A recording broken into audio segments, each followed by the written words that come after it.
Hello friends, मैं Hardeep Singh from गति group of classes आप सभी का स्वागत करता हूं। गाइस, आज का हमारा जो चैप्टर है वो है क्लास 10 सीबीएसई का लाइफलाइंस ऑफ नेशनल इकोनॉमी, जिसका आज हम लेक्चर 3 शुरू करने जा रहे हैं। तो पहले दो लेक्चर हम ऑलरेडी जो है वो प्रिपेयर कर चुके हैं।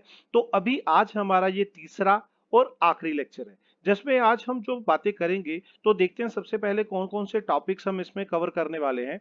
जैसे कि कम्युनिकेशन, ट्रेड और टूरिज्म, ये तीनों के तीनों टॉपिक्स आज हम इस वीडियो में कवर करेंगे। तो शुरू करते हैं बिना किसी टाइम को वेस्ट किए फ्रॉम कम्युनिकेशन। सबसे पहले हम कम्युनिकेशन की बात करते हैं। तो कम्युनिकेशन आप सभी लोगों को ये पता ही है, जैसे कि कम्युनिकेशन होता क्या है। सबसे पहली बात तो ये है कि कम्युनिकेशन, जैसे कि मान लो अभी हम लोग भी बात कर रहे हैं, ये दैट इज ए कम्युनिकेशन। हम फोन पे बात करते हैं, दैट इज ए कम्युनिकेशन, ठीक है ना। हम लोग ईमेल करते हैं, दैट इज ए कम्युनिकेशन, ठीक है ना। इंटरनेट से हम एक दूसरे के साथ व्हाट्सएप पे बात करते हैं, दैट इज कम्युनिकेशन। मतलब चाहे आप किसी भी तरीके से, अगर आपको एक दूसरे की बात जो है वो किसी भी तरीके से बताई जा रही है, चाहे वो मैसेज है, चाहे कॉल है, चाहे किसी भी तरीके से, है ना, तो वो सारे का सारा जो हम कम्युनिकेशन में काउंट करते हैं। तो शुरू करते हैं। जैसे कि ह्यूमन जो है जब अर्थ पे आया तो इसने different different means of communication जो है वो शुरू किए हैं। पहले इसने आर्ट के थ्रू किया, फिर लैंग्वेज के थ्रू किया, फिर वर्ड्स के थ्रू किया, अभी अलग अलग चीजों के हिसाब से जो है वो कर रहा है। अभी देखते हैं जैसे कि पेस ऑफ चेंज, मतलब स्पीड जो है वो कॉन्टिन्यूसली इंक्रीज कर रही है। कॉन्टिन्यूसली हम मॉडर्न टाइम में आ रहे हैं और हम लोग जो है मॉडर्नाइजेशन की तरफ बढ़ रहे हैं। जैसे कि अभी लॉन्ग डिस्टेंस कम्युनिकेशन है ना, वो भी आजकल बहुत ही इजी है, ठीक है ना।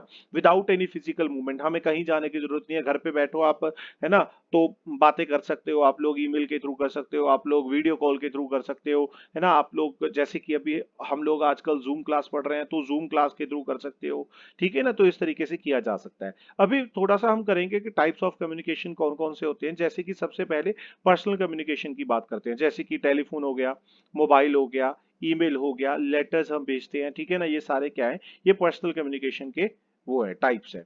अभी मास कम्युनिकेशन, मास कम्युनिकेशन कैसे है, जैसे कि कोई एक ही बंदा, अभी मैं हूं, मैं अपनी वीडियो के जरिए आप सभी लोगों को पढ़ा रहा हूं, तो ऑब्वियस सी बात है ये क्या है, एक तरह का मास कम्युनिकेशन है ना। जब हम लोग किसी एक, अभी नरेंद्र मोदी जी हैं या कोई भी प्रधानमंत्री है या कोई और मंत्री है जो कि मीडिया के थ्रू लोगों के तक कुछ बात पहुंचा रहा है, तो वो भी एक मास कम्युनिकेशन आ जाता है, जिसमें television, radio, press, films, internet, social media, ये सारी की सारी चीजें होती हैं। जैसे कि आप लोग फेसबुक, व्हाट्सएप यूज करते हो, फेसबुक यूज करते हो ना, तो फेसबुक भी एक तरह का मास कम्युनिकेशन का ही प्लेटफॉर्म है।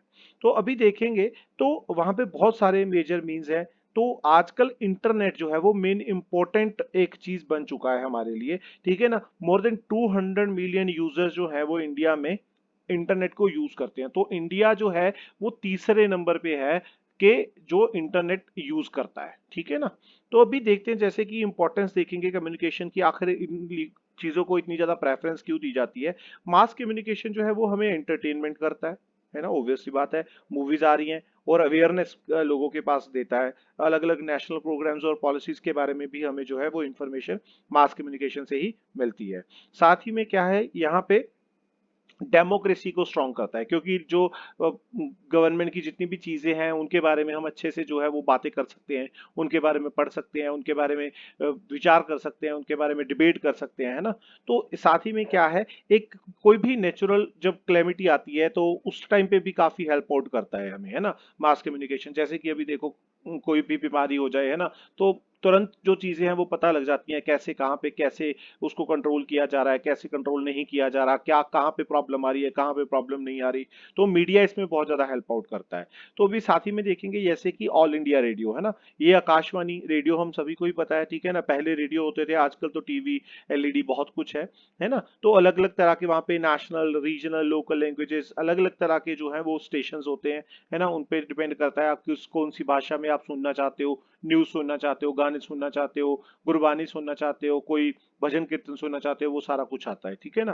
तो दूरदर्शन, दूरदर्शन देखो सबसे पहले जो है वो आपके पुराने आपके घर वालों को पता होगा कि एंटीना लगा के जो है वो दूरदर्शन और वो चलता था, ठीक है ना। तो नेशनल टेलीविजन चैनल है जो कि आजकल जो है वो हर एक टेरिटरी में जो है वो चलता है। तो अभी ये क्या है, ये अलग अलग तरह के प्रोग्राम, जैसे कि कोई एजुकेशनल हो गया, स्पोर्ट्स हो गया, कोई मूवीज हो गए, कोई गाने हो गए एंटरटेनमेंट के, है ना। तो डिफरेंट डिफरेंट एज ग्रुप, बच्चों के लिए, बड़े बुजुर्गों के लिए, जवान लोगों के लिए। आजकल तो कृषि दर्शन भी चल रहा है ना, किसानों के लिए अभी उनको जो है वो अवेयर किया जाता है, कैसे आप कौन से बीज अच्छे यूज कर सकते हो, कैसे आप सिंचाई कर सकते हो, कैसे आप वो ये चीजें कर सकते हो, है ना। तो साथ ही में क्या है, बहुत सारे प्राइवेट चैनल भी शुरू हो चुके हैं, जैसे कि अभी हमें पता ही है, जैसे कि CNN हो गया, BBC हो गया, टाइम्स हो गया, जी न्यूज हो गया, आज तक हो गया, है ना, स्टार न्यूज हो गया। तो बहुत सारे न्यूज चैनल भी आजकल शुरू हो चुके हैं, जिनमें जो है वो कुछ ज्यादा हमें न्यूज सारा दिन ही पूरी की पूरी हमें न्यूज जो है वो मिलती रहती है। तो अभी इंडिया जो है वो बहुत सारे न्यूज़पेपर भी पब्लिश करता है। वो पीरियोडिकल भी होते हैं, जैसे कि कोई वीकली भी आता है, कोई डेली भी आता है, ठीक है ना, कोई मंथली भी आता है। तो ये सारे के सारे अलग अलग चीजें डिपेंड करती हैं। तो वहां पे अभी डिफरेंट डिफरेंट टाइप, जैसे कि न्यूज़पेपर जो है नियर अबाउट 100 लैंग्वेजेस में जो है, डायलेक्ट्स मीन्स हमारी जो है कॉमन लैंग्वेजेस, मतलब लोकल लैंग्वेजेस में भी जो है न्यूज़पेपर है वो छपते हैं, ठीक है ना। तो इंडिया जो है वो लार्जेस्ट प्रोड्यूसर है फीचर फिल्म्स का। बॉलीवुड आप सभी को पता ही है ना, वीडियो फीचर्स फिल्म बनती हैं, शॉर्ट फिल्म्स बनती हैं, आजकल तो वेब सीरीज भी बनने शुरू हो गई हैं, है ना।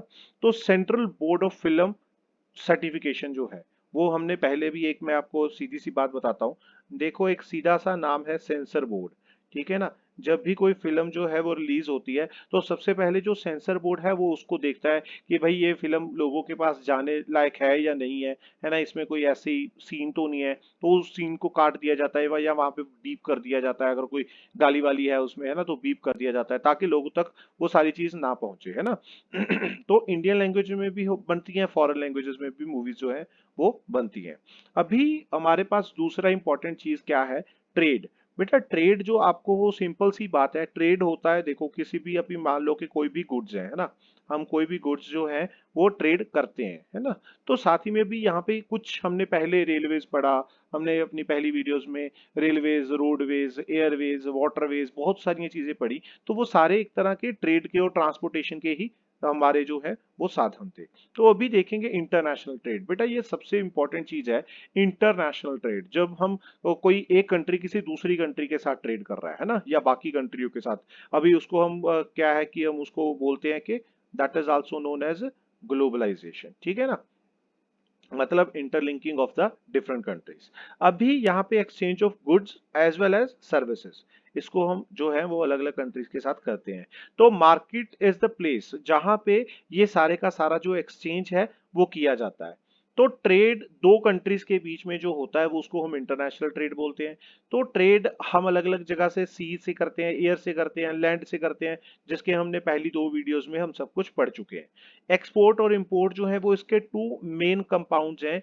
या तो हम एक्सपोर्ट करेंगे, मतलब चीजों को अपने देश से बाहर भेजेंगे, या इंपोर्ट करेंगे, बाहर से देशों से अपनी चीजों को जो है वो यहाँ पे अपने देश में लेके आएंगे, ठीक है ना। तो ये बैलेंस जो है वो बना रहता है ना, तो इंपोर्ट और एक्सपोर्ट में। तो यहाँ पे ज्यादातर जो डेवलपिंग कंट्रीज हैं वर्ल्ड की, वो थोड़ा सा इसका फायदा उठा लेती है ना।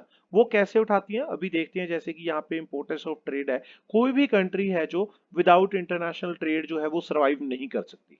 क्योंकि हर एक के सोर्सेज अपने पास बाउंड होते हैं, उनको अपने उसी सोर्सेज के हिसाब से चलना पड़ता है। किसी के पास कोई सोर्सेज ज्यादा है, किसी के पास कोई कम है। हमारे पास एग्रीकल्चर रिसोर्सेज बहुत ज्यादा है, तो हम ज्यादातर जो है एग्रीकल्चर प्रोडक्ट्स जो है वो बाहर भेजते हैं, ठीक है ना। और साथ में यहाँ पे क्या है कि एडवांसमेंट ऑफ इंटरनेशनल ट्रेड जो है उसके साथ क्या होता है, किसी भी कंट्री की इकोनॉमिक प्रॉस्पेरिटी भी उस पर डिपेंड करती है। क्योंकि अब दूसरी जो करेंसी में चीजें जो है वो लोगों को भेजेंगे तो दूसरे की करेंसी यहाँ पे आएगी, तो ऑब्वियस सी बात है उसके साथ क्या होगा, हमें फायदा होगा, ठीक है ना। तो लोगों को जॉब्स भी मिलती हैं साथ में, ठीक है ना। इंटरनेशनल ट्रेड जो है हमें फॉरेन एक्सचेंज, जैसे कि मैंने पहले बात की कि फॉरेन की करेंसी हमारे पास आएगी, मतलब फॉरेन एक्सचेंज जो है वो हमारे लिए बहुत ही इसेंशियल है, ठीक है ना। अभी डिफरेंस देखो यहाँ पे, एक है हमारे पास फेवरेबल और साथ ही में यहाँ पे है अनफेवरेबल। तो हम दोनों के बारे में बात करेंगे, फेवरेबल और अनफेवरेबल, ठीक है ना। तो अगर वैल्यू ऑफ एक्सपोर्ट, एक्सपोर्ट मैंने पहले ही बोला, एक्सपोर्ट जो है वो हम बाहर भेजते हैं, इंपोर्ट जो है वो बाहर के देशों से हमारे देश में लाते हैं। अगर तो एक्सपोर्ट की जो वैल्यू है ना, अगर वो ज्यादा है इंपोर्ट से, मतलब हम बाहर से सामान कम मंगवा रहे हैं लेकिन बाहर ज्यादा भेज रहे हैं, तो क्या है वो फेवरेबल बैलेंस ऑफ ट्रेड है, ठीक है ना। अगर हमारा उससे उल्टा मान लो इंपोर्ट की जो वैल्यू है वो ज्यादा है then export, then it is unfavourable balance of trade. Obvious सी बात है भाई, हम तो जो है वो, अगर हम उनसे पैसे डॉलर्स में ले रहे हैं तो ऑब्वियस सी बात है हमें पे भी डॉलर्स में भी करना पड़ता है। ऑब्वियस सी बात है, ठीक है ना। तो ज्यादा एक्सपोर्ट करना जरूरी है किसी भी कंट्री के लिए। अभी कुछ मेन कैरेक्टरिस्टिक्स देखेंगे, जैसे कि हमने पहले भी बात की है, ठीक है ना। यहाँ पे सिर्फ वॉल्यूम, मतलब कि यही नहीं है कि उसकी वॉल्यूम और वैल्यू ही नहीं बढ़ रही, बल्कि साथ में बहुत सारी डायरेक्शन भी मिल रही है, ठीक है ना। जैसे कि we are no longer tied to one side trade relation with Great Britain and other Commonwealth countries. हम उनके साथ दोनों के दोनों काम करते हैं, है ना। हम उनको एक्सपोर्ट करते भी हैं और वहां से इंपोर्ट करवाते भी हैं। पहले क्या था, हम लोग सिर्फ और सिर्फ इंपोर्ट करवा रहे थे, एक्सपोर्ट तो बहुत कम हो रहा था, ठीक है ना। वो हमें लूट ही रहे थे, लेकिन आजकल ऐसा नहीं है, ठीक है ना। और अभी क्या है, हम लोग एक्सपोर्ट रॉ मटेरियल भी करते हैं, साथ में मैन्युफैक्चर गुड्स भी करते हैं फॉरेन कंट्रीज को। पहले क्या था, अंग्रेजों के टाइम पे हम लोग सिर्फ और सिर्फ जो था रॉ मटेरियल ही उनको एक्सपोर्ट कर रहे थे, ठीक है ना। अभी साथ में क्या है, इसमें बहुत सारी चीजें इंक्लूड होती हैं, जैसे कि एग्रीकल्चर प्रोडक्ट्स हो गया, और कुछ एलिड प्रोडक्ट्स हो गए, क्रूड एंड पेट्रोलियम प्रोडक्ट्स हो गए, ओर्स एंड मिनरल्स जो है वो भी हम जो है उनको बेचते हैं। वो अलग बात है कि हम क्रूड ऑयल जो है वो और पेट्रोलियम जो है वो बाहर के देशों को सस्ता बेचते हैं और हम यहाँ पे महंगा ले रहे हैं, ठीक है ना। अभी यहाँ पे और कुछ देखेंगे, जैसे कि इंडिया जो है अपना बहुत सारा पेट्रोलियम और पेट्रोलियम प्रोडक्ट्स, जैसे कि प्रीशियस स्टोन हो गए, गोल्ड सिल्वर हो गया, केमिकल्स हो गए, है ना, और सेरल्स हो गए, क्रूड ऑयल हो गया, रबड़, एनिमल, है ना, vegetable oil, fats, medical and pharmaceutical products जैसे कि दवाइयाँ वगैरह हो गया, है ना, और डिफेंस इक्विपमेंट्स, वो तो हम ज्यादातर मंगवाते ही हैं, हम बहुत कम बाहर भेजते हैं। लेकिन ये बहुत सारी चीजें जो हैं वो हम लोग इंपोर्ट भी करते हैं और एक्सपोर्ट करते हैं। तो लेकिन इंडिया ज्यादातर ये चीजें इंपोर्ट करता है, ठीक है ना।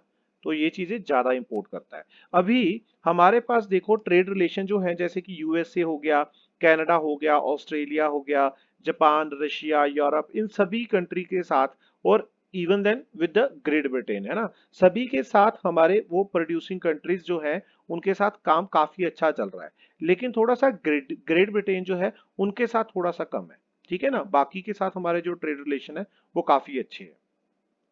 इंडिया का ट्रेड रिलेशन जो है वो सार्क रीजन की जो कंट्रीज हैं, है ना, वो भी अब इंक्रीज हो रहा है। ये सार्क और यूनेस्को, ये जितने भी ग्रुप्स हैं इनके बारे में भी हम लोग बात करेंगे, है ना, लेकिन इस वीडियो में नहीं करेंगे, वो किसी और वीडियो में करेंगे।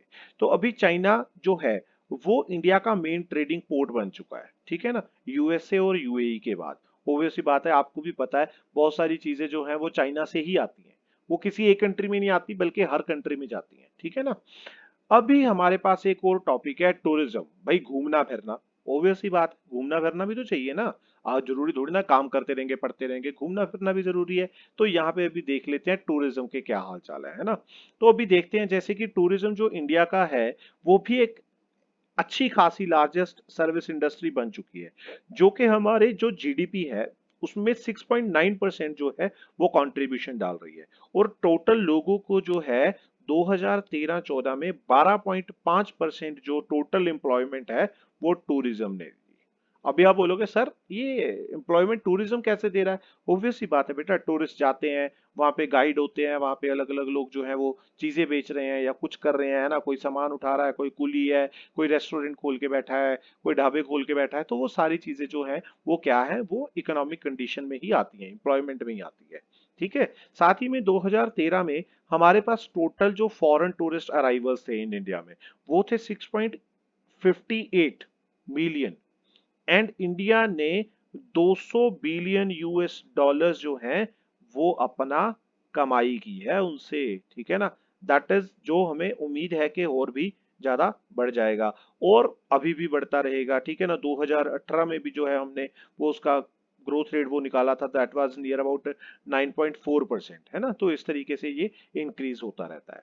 अभी इंपॉर्टेंस देखेंगे थोड़ी बहुत, तो टूरिज्म जो है वो फॉरेन एक्सचेंज, ऑब्वियस सी बात है भाई, उसमें हमें हेल्प आउट करता है। दूसरी बात, ये direct as well as indirect employment लोगों को मिलती है। तो नियर अबाउट 15 मिलियन पीपल जो हैं वो डायरेक्टली टूरिज्म इंडस्ट्री में इन्वॉल्व हैं, चाहे वो ट्रांसपोर्टेशन वाले हैं, बस वाले हैं, चाहे कोई भी है, ठीक है ना, तो सभी लोग हैं। तो इसके साथ क्या होगा, हमारा नेशनल इंटीग्रेशन जो है वो भी जो है वो प्रमोट हो रहा है। साथ ही में यहाँ के कॉटेज और हैंडीक्राफ्ट इंडस्ट्री जो है उसको भी हेल्प आउट मिल रहा है, क्योंकि वो लोग यहाँ पे आते हैं, उनको ये चीजें पसंद आती हैं, तो वो ये लोग जो है ये चीजें परचेज करके जाते हैं, ठीक है ना। तो साथ ही में क्या है, एक फ्रेंडली रिलेशन बन रहे हैं कि दूसरी कंट्रीज के साथ, क्योंकि यहाँ पे लोग आते हैं तो उनको अच्छा लगता है, हमारे लोग वहां पे जाते हैं तो उनको भी मतलब जो है वो सपोर्ट मिलती है। अगर किसी भी कंट्री के लोग हमारे पास यहाँ पे आके सेफ रहते हैं तो ऑब्वियस सी बात है दूसरी कंट्रीज के साथ जो हमारे रिलेशनशिप है वो काफी अच्छे बनते हैं।